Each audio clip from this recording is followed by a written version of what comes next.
Lights, camera, action.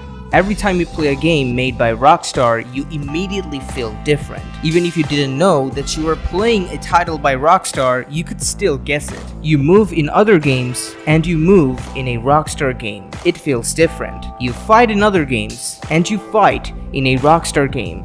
It feels different. You exist in other games, and you exist in a Rockstar game. It feels different. It is that Rockstar feel you get only from playing their games. It's like eating KFC. But where does the signature feel come from? Well, for starters, the realism. Realism can often be very divisive. The balance between a realistic gameplay and a gameplay that is very smooth and responsive can be very hard to achieve, but Rockstar always finds the right amount of both and puts it into the games. For starters, Grand Theft Auto 5 is very realistic. Michael will sweat the longer he walks because of the heat. Legs will actually push grass around them. Glass will break wherever you shoot at them. Your wife whines and cheats on you. Okay, that one was a joke. But you can carry every weapon available in ammunition, which is not realistic at all, but does it make the game fun? Hell yes it does. It makes you feel like you are truly an American patriot, but that is the balance of realism and fun. Now mix both of them and you have a game that has infinite gameplay and that never stops being wacky. It's like a shitpost on the internet that is actually incredibly well edited. Same goes for Max Payne 3. It's a third-person action shooter and yet it has some of the best and realistic physics ever. Red Dead Redemption 2 is another example of this. The game is baked in realism. Almost every action has an animation that happens in the single player. Sure, it is not for everyone, but there is no other game that has realism like this one. So if you don't like it, you can play any other game you want. But for those who will engage the game in the way the game wants, will be completely immersed and lost in the world. Even here, Rockstar knows what is best for gameplay. In Red Dead Online, you actually move much faster, and also there are no animations for certain stuff as it is online, so it will make the game a lot more sluggish, which is a great feature cause if you really like the realism, then you can just play the single player as much as you want. But the realism only happens because of the Rage engine.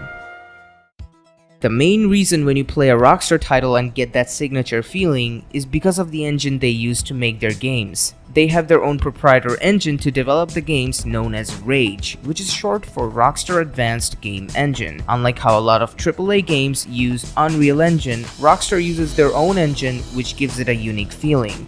Pretty much everything in Rage is physics-based. That's why there is Ragdoll in Grand Theft Auto 5, Red Dead Redemption 2, Max Payne 3, and many more. The physics affect the way you move, run, jump, swim, drive, dive, and fly any of the vehicles.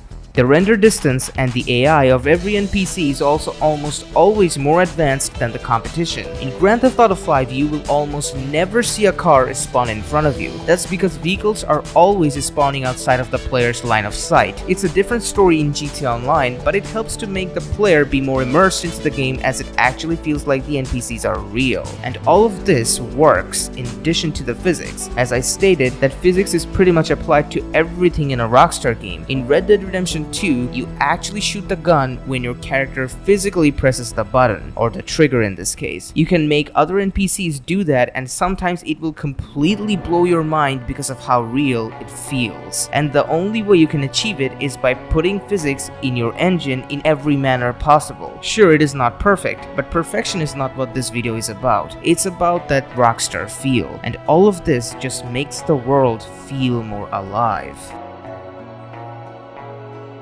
Oftentimes in modern open world games, you hear the common complaint of an empty and dead world. It's always challenging to make the world feel useful or make it full of things to do. In games like Forspoken, you have a really beautiful world on the surface, but it's actually as shallow as a puddle. It feels empty and dead. In Grand Theft Auto 5, you not only have a lot of things to do, but also the world is just alive. You can see people talking to others while walking on the streets. You can interact with them yourself, and while sometimes it is really funny, other times it's tragedy disguised as comedy, making it feel like the NPCs have their own sense of humor and that they all feel different. Again, it's not perfect, There are still a lot of areas in their games where you really have nothing to do, but even then it's not completely wasted, as there is often points of interest hidden in the world, like how in this particular underwater area you can find a bunker light up when you get close, dark Easter eggs like the ghost lady who was killed by an in-universe politician, local myths being featured on television in Max Payne 3. All of this just makes the world feel real. And after seeing the trailer of Grand Theft Auto 6, I can see they are expanding on that vision even more. While in older games like Grand Theft Auto Vice City, the gameplay was very arcadey, but the world is still felt alive because of how the NPCs talked and moved. The neon lights by the beach is still to this day one of the most beautiful places in any game ever, and it takes you back into the 80s, an era when I didn't even exist. And you can see this same place being shown in Grand Theft Auto 6 and how much the technology has improved in more than 20 years. In addition to all of this, another reason the world feels so much alive is because of how relatable the characters are. I will be avoiding major spoilers, but some will be in this section of the video. In GTA 3, you play as Claude Speed, a mute guy who works for a lot of powerful and corrupt people and commits theft, murder, armed robberies, and various other crimes. Him being mute is the representation of the player.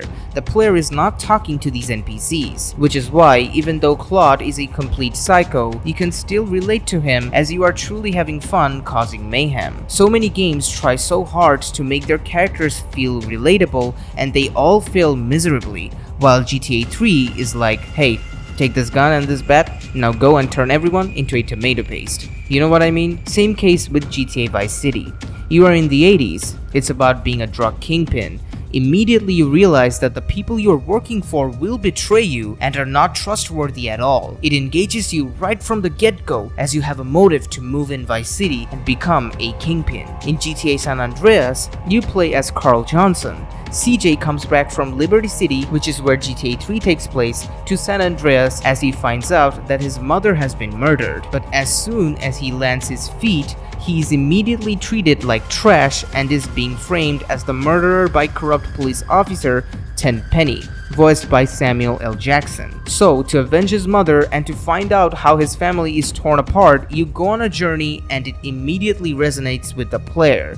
Because it's not about saving the world, it's about one man's personal journey to knowing the truth and in turn becoming a monster. And the example of making relatable characters continues even when a developer change happens. When Halo's development changed from Bungie to 343 Industries, the quality of the games unfortunately went down by miles. The tone completely shifted as it was very likely due to a different team. Silent Hill is another example of how the quality of the games changed after the original development changed. It also happened with Rockstar games. You see, Max Payne 1 and 2 was originally developed by Remedy and ported by Rockstar. Remedy is the team behind games like Alan Wake 2 and Control. Max Payne 1 and 2 was very dark and gritty. In Max Payne 1 and 2, some stuff happens and Max loses people from his life that he cared about, making it very difficult for Rockstar to make a third game and continue the story. However, the IP was bought from Remedy for $10 million, which is why after Max Payne 1, Remedy made Max Payne 2 as a final goodbye to the game that put them in the light. But the story actually ended on a defining note in Max Payne 2, and if the franchise never continued, no one would have ever complained. It was a very similar situation to Bungie ending Halo 3 and Reach and then giving it to 343 Industries. So how come Rockstar deal with this? By understanding the true vision. Max Payne 1 and Max Payne 2 is a personal story of Max's struggles, so they continued that in Max Payne 3. The third game is basically Max's journey to finally letting go of the memories that was eating him from the inside and actually walking off into the sunset being a clean man. No, I'm not kidding. That is the literal ending to Max Payne 3. Again, like Halo, some players didn't like the direction of Max Payne 3 being set in Brazil, but the majority of the players loved it. It had the feeling of being Max while at the same time being a Rockstar game. The shootouts are incredible with bullets flying everywhere and Max dodging all of them, slowing down the time and killing everyone with a headshot and taking painkillers when you get hurt. It had everything a Max Payne game needed and was as good of a send-off as it was possible. What do you mean we're fine? Come on, huh? We're not far.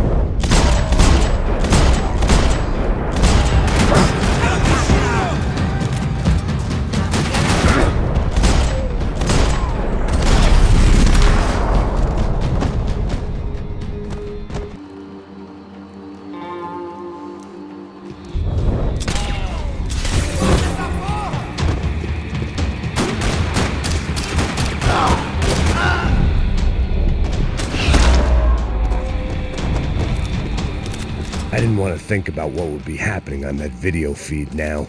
Just my own imminent cameo.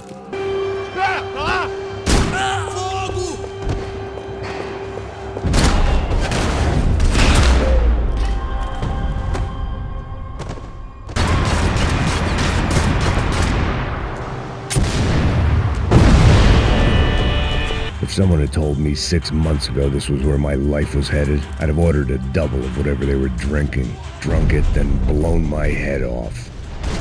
More in the elevator, tooled up like they were about to roll into Fallujah.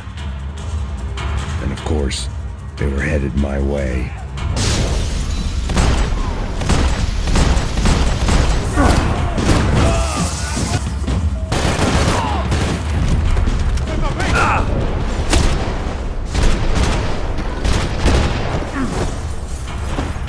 Gate had opened at the other end of the departure lounge.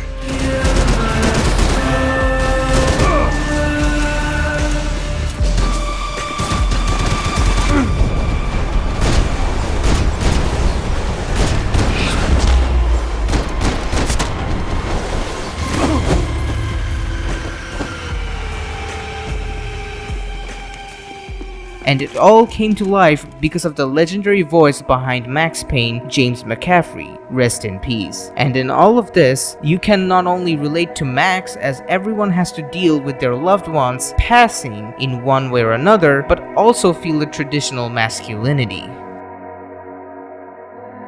Rockstar has always ignored all the buzzwords of the Western world and has put traditional masculine and feminine figures in their games. Karen from GTA 4 dates Nico, the protagonist of GTA 4, and Nico gets suspicious seeing that she has tags on every product in her house, but doesn't question it.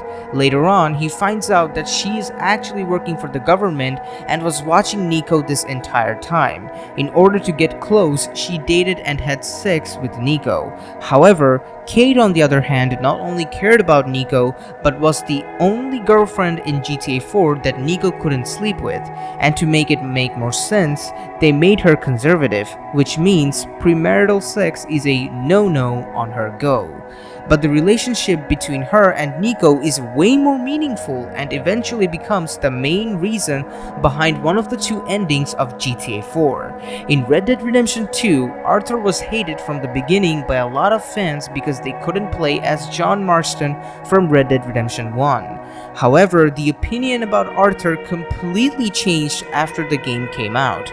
Arthur was not only one of the most masculine character of Rockstar ever, but he is critically acclaimed as the greatest protagonist in gaming history by the overwhelming majority of players. And that is a very bold claim to anyone who has never played this game before. But those who played it knows the significance. Again, going back to Grand Theft Auto, in GTA 3 and GTA San Andreas, Catalina is introduced. She is one of the most notorious villain of the franchise. She is the reason GTA 3 happens, as it is shown in the intro and also in the ending. Claude gets rid of her and saves a girl. In that way, not only Claude saving the damsel in distress dress shows us the masculinity, but also both the girl that Claude saved and Catalina is perfectly portrayed example of femininity in all of its forms. Sorry for mispronouncing Catalina, it's a pretty hard name to pronounce. Anyway, back to the topic. It not only shows how much careful crafting of this story is done, but also how much risk the stories always take. Remember how 2 seconds ago I was talking about Arthur being initially hated by some fans? That is an example of taking risk. Each and every single Rockstar game takes risks to see what works and what doesn't. Though Red Dead Redemption 2 is an example of it working, Manhunt is an example of it not working. Manhunt is a horror stealth game franchise and it has 2 games under its belt. It is known for being absolutely brutal and shockingly violent. That is, after all, what sells the franchise. However, it was a huge risk for Rockstar as they knew making a game this brutal would be risky from a financial perspective, as both of the Manhunt games got banned at one point or another in a lot of countries. Manhunt 2 is still banned to this day on PC, and you legally cannot own this game as it is not sold anywhere at all. Even though the games did not do well financially as they got banned and was even rated adults only, Rockstar still didn't stop there. They went the extra mile and made the website of Manhunt look like a real-life snuff page where snuff movies and its accessories are sold. And if you don't know what a snuff is, it's basically a movie containing real violence and death of other human beings depicted in a pornographic manner, as some people get turned on by this kind of stuff. And unfortunately, even though the series has a lot of hardcore fans, because of it being banned, it did not sell well and was ultimately never made. Another example of them taking risks is with every single GTA game. The story of every single GTA is always completely different from the last one. In this way, they sometimes let the players know the fate of other characters, while most of the time the fate is completely unknown. No one knows what happens to most of the characters after their story ends, but hints of their lives or gangs that they belonged to always stays in the games. Sometimes the players like it, while other times they despise it, but that doesn't stop Rockstar from not taking risks. Not to mention the controversies each GTA brings with it is another form of risk one might consider, as nowadays too many games just cannot let you have fun because it might create controversies and they try to appeal to everyone, which makes them appeal to no one. But it wouldn't have worked if they didn't understand every genre of games they make. GTA, Max Payne, Manhunt, Red Dead Redemption, Midnight Club, doesn't matter what game they make, they always understand the genre very well. GTA is where the company started to have its foot, but it knew the potential of being in an open world where you can do whatever you wanted was amazing. When they made Manhunt, they knew the fear of disturbed individuals looking to find you makes up for a great horror experience. In table tennis, well, it's self-explanatory. They nail the atmosphere of every game they make.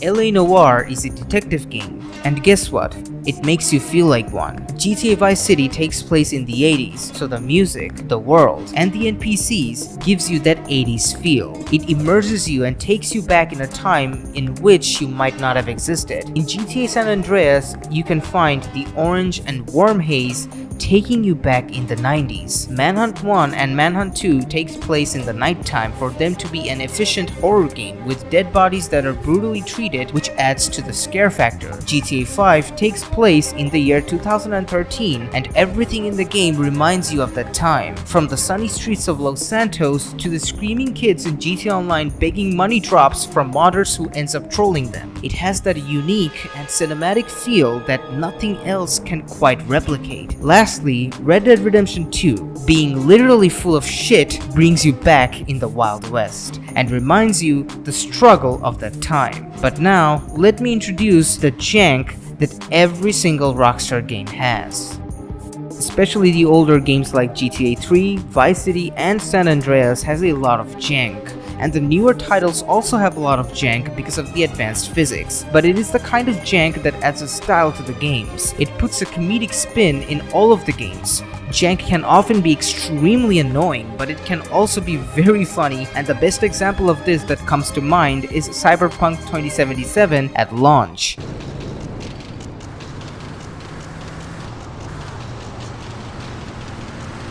But ultimately, the reason every time you play a Rockstar game and it gives off a unique feel is because of the exact same formula that never changes but always evolves.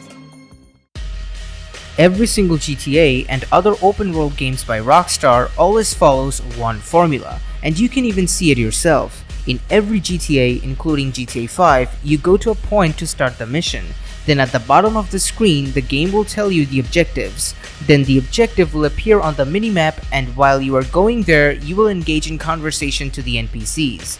And after you get to the point, the game will tell you what you have to do, and that is it. Sometimes this formula goes longer, which as a result produces longer missions, and sometimes it doesn't. And while you are in the mission, cinematics will play, but the gameplay structure will never change. This is true for GTA games and also for both Bully and Red Dead Redemption. But it always evolves, as the missions of Red Dead Redemption 2 are much longer than the ones in Grand Theft Auto 5. There are also significantly more cinematics in Red Dead Redemption 2 than there are in GTA 5. Sometimes a mission will have a shootout, exploration, and hunting all in one as well, which the older games didn't always have. But that is the way the missions of every game always evolves, while the core structure and formula actually never changes. So, that is why whenever you play a Rockstar game, you get a feel that you don't get anywhere else. And part of it has to do with the frat boy culture that allegedly takes place in Rockstar. I wonder if the Rockstar HQ is anything like the Wolf of Wall Street, but we will never know. With that being said, sip on your martini and enjoy a cigarette while you wait patiently for Grand Theft Auto 6. Thanks for watching. Perfect Enrager signing out.